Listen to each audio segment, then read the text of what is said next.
Known for her warmth and sincerity, the consultant obstetrician and gynaecologist. She joins us to talk all things menopause. Let me introduce you to Dr Bindiya Jhamb. So welcome to the show, Dr Bindiya Jhamb. You can tell people that now because you don't live there, so we're safe, absolutely. Whoever lives there now.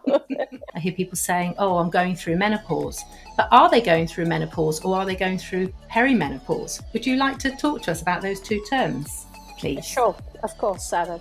So, yes, you're absolutely right. Having walked the journey myself, I'm very passionate to understand menopause and peri-menopause. And that women think as soon as I hit the menopause, it's all plain sailing.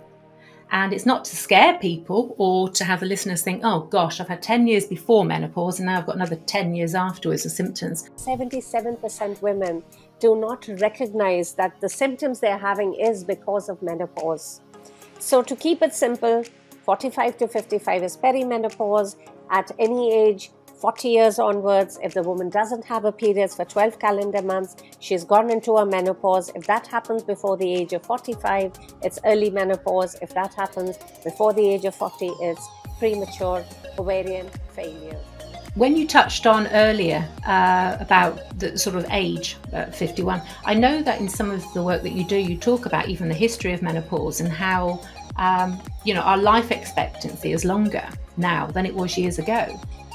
Unfortunately, what that means for us is, given the life expectancy increasing to almost in the 80s, about 30 odd years for a woman is spent in her menopause.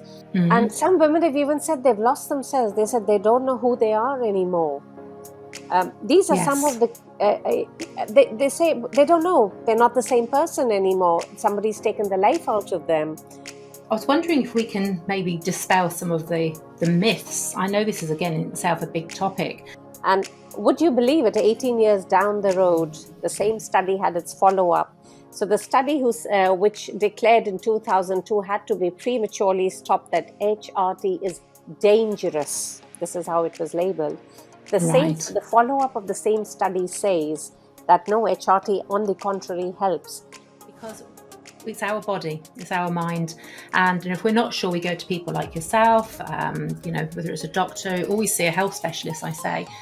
We haven't got all the answers because we're not medically trained, but we do know our bodies. For example, many menopausal women, they say they are always getting aches and pains, so they get labeled as fibromyalgia.